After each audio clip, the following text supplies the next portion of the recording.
It's the end of the road for Eli Manning, the longtime Giants quarterback set to announce his retirement on Friday. A press conference that was announced today by the Giants, who traded for him back in 2004 and now have 2 Lombardi trophies in their possession as a result. It's been quite a run for number 10, and Kim Jones has more on the ride. In the end, for Eli Manning, there was a curtain call. Giants fans saying thank you to the quarterback who authored those 2 remarkable Super Bowl runs all those years ago. Manning started at quarterback for the Giants in Week 15 because Daniel Jones, the rookie, was sidelined with an ankle sprain. Yes, there's irony in that. Drafted in 2004, Eli never missed a game because of injury. The win on December 15th gave the Giants a chance to exhale in a season-long loss. Touchdown Giants, Darius Slayton! And it allowed Eli Manning to bask in the spotlight, to feel the appreciation from a home crowd, to get his uniform dirty one last time, to receive the loving embrace of his family. Wife Abby, their 3 daughters, and infant son were waiting for him for the post-game walk up the tunnel. Manning's place in Giants history has long been established, of course. 2 Lombardi trophies bear his fingerprints. He is a 2-time Super Bowl MVP, a player whose toughness is matched only by his ability to deliver in the biggest of moments. Who can forget the helmet catch? Followed 4 years later by the prettiest rainbow. Deep ball down the left sideline, and it's going to be caught. Was he inbounds? Yes! Manningham on the sideline. As the Giants once again defeated the Belichick and Brady Patriots. The magic didn't last, but Manning has endured. Few athletes in any sport have handled the New York media and tabloids better. Week after week, Manning was always accountable, always at his locker. In the last 7 years, the Giants have weathered 6 losing seasons.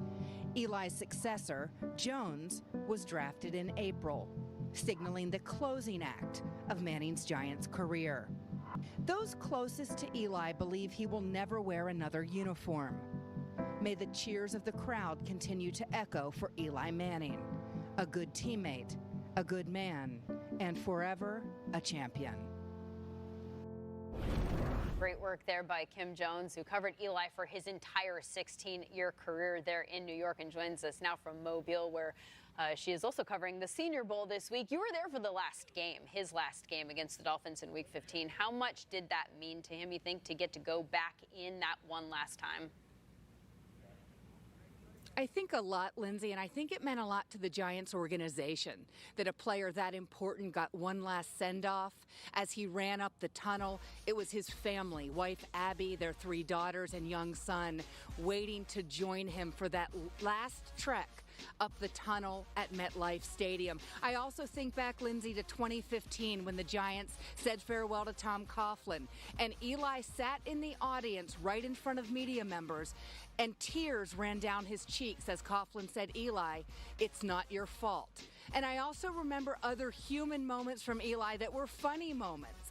Way back in training camp at Albany, he would change the language on his teammates' cell phones. And back then, they had to figure out how to get it back to being usable again. And of course, he would put blue dye in linemen's gloves. Sean O'Hara perhaps has a memory of that, Lindsay. He was a prankster all along, and now he leaves with a wonderful legacy. Yeah, Sean O'Hara, who's sitting right next to me, says he still does all of those things, Kim, and he also wants to point out how Pat Shurmur took him out of that last game with 2 minutes left so that the New York Giants fans could really get a chance to show their appreciation. That's something that we don't get a chance to see very often in the NFL. Kim, again, thank you very much. Good work there. When you get on that field, I need everything you got all game long. Yeah. Hey, look him in the eye every play. We're coming at him all day. Mahomes has time, throws it low. Watkins, 15, 10, 5, angling left, touchdown! Let's go! You're a hell of a team, man. Hey, we're going to the Super Bowl, dude. Let's go. Let's go. Woo! Hey, good job. We got to be better in the back end. Y'all doing a great job. Wide stretch run to Mostert, gets the edge, lap, cuts back inside. Raheem Mostert has 4 rushing touchdowns. Hell on the mound, damn it. Hi. Let's go get this thing, huh? We're going to Miami. Yeah. Oh, this match matchup is going to be such a good one. Strength on strength. I cannot wait. Let's break it all down here. Take your pick.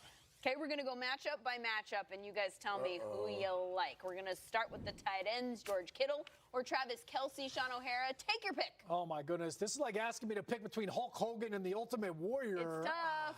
I'm going to go with Travis Kelce. I think there are things that Travis Kelce can do that no other tight end in the league right now can do.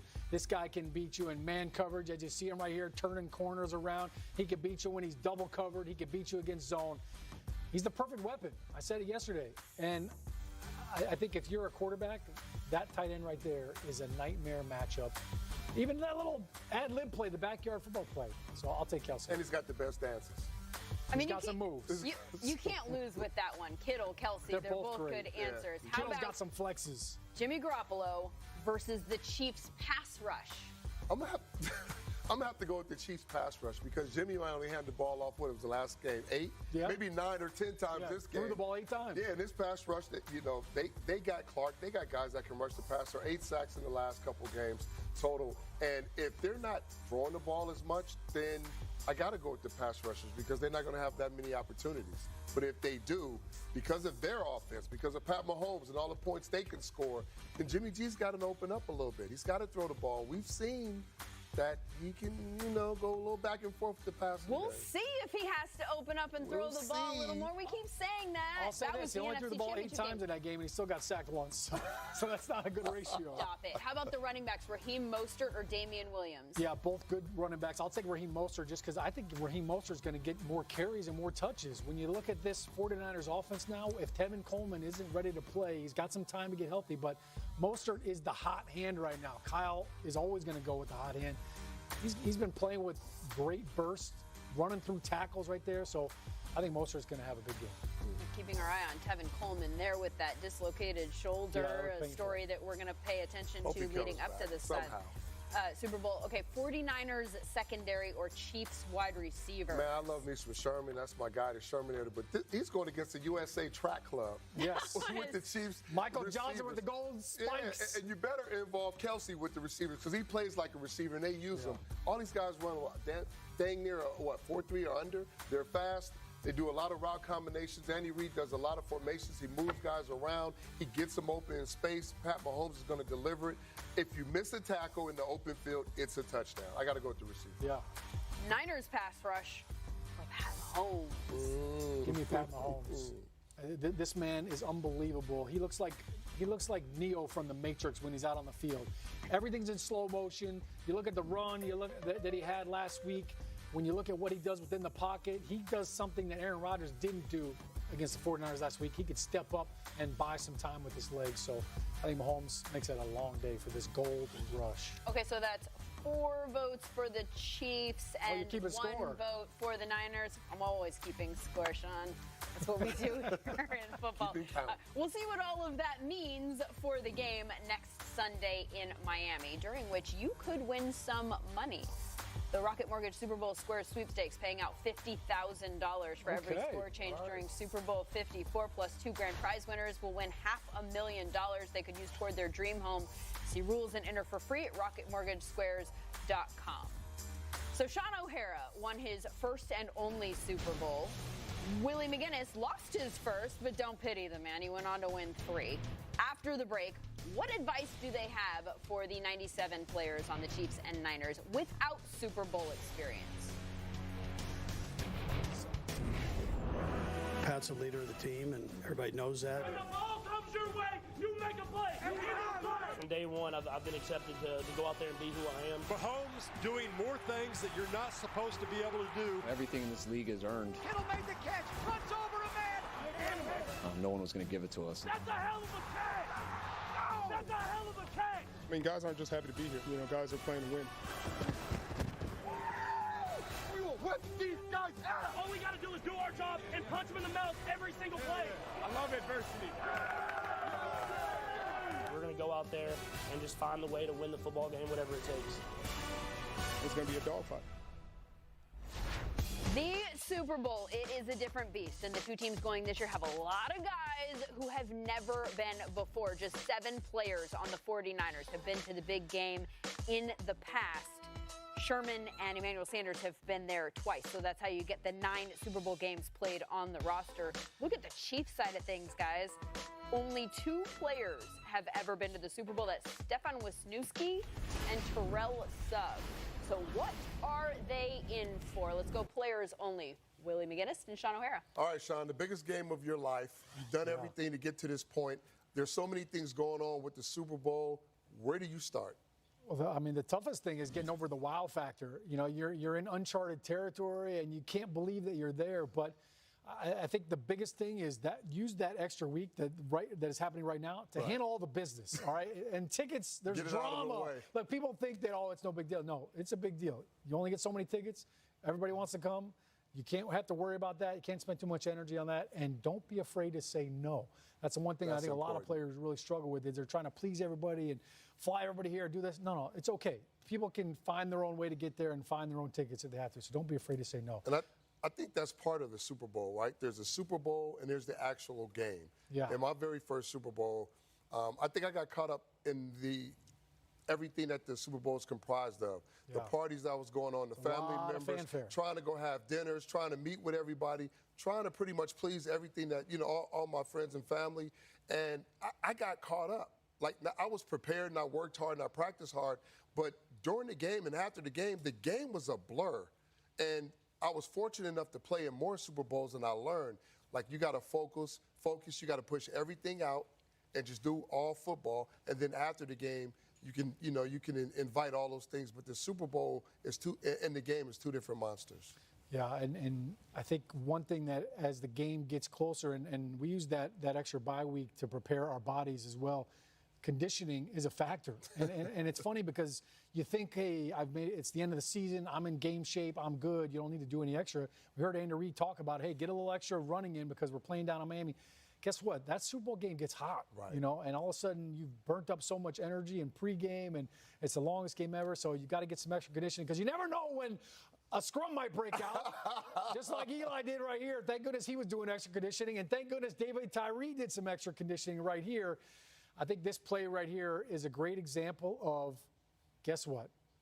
Sometimes you practice these plays and you try to choreograph a show or a play and a game, and you try to script everything, and what breaks loose. And sometimes somebody's just got to make a play, just like David Tyree did, just like Eli or did. 2, or in the Manningham game. Or 3. Or 3. Yeah. All right, well, just focus on the game. Forget about the Super Bowl, guys. Lindsay? Niners' presence in this game, the perfect example of how quickly things can change in the NFL. Remember, just last year, they were one of the teams coaching in the Senior Bowl in Mobile, Alabama. That's reserved for the 2 last-place teams in the NFL. This year, the players are on the field already. Practices underway with the game coming up Saturday at 2:30 Eastern on Saturday. And for more on what we saw today down there, Andrew Siciliano, Daniel Jeremiah, and Charles Davis have the latest.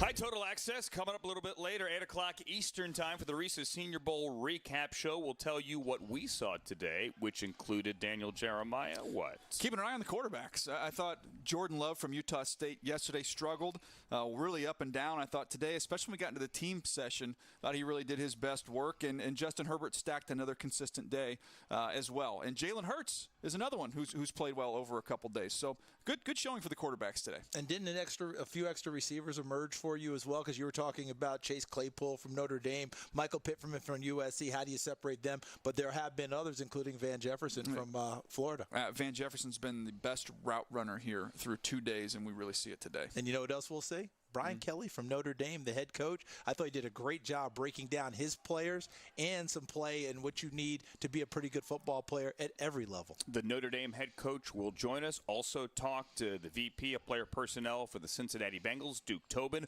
What are they going to do with that number 1 overall pick? He came close to telling us. This close to actually handing in He actually had a card. He actually had a card. Jalen Hurts, Oklahoma quarterback, will join us as well. That is the Reese's Senior Bowl recap show. It's on at 8 Eastern. See you then. Senior Bowl coming up on Saturday, the game anyway, and then it's on to Combine, which you can also watch right here on NFL Network starting February 27th with the quarterbacks, wide receivers, and tight ends. They're up first this year in prime time. All of these days will be in primetime right here on NFL Network, and it is the NFL Scouting Combine presented by Verizon. Also today, a big announcement at Allegiant Stadium in Las Vegas. Several Raiders players on the stage for it. And I'm going to let Raiders owner Mark Davis tell you what it was. For today, January 22nd, 2020, we are now the Las Vegas Raiders.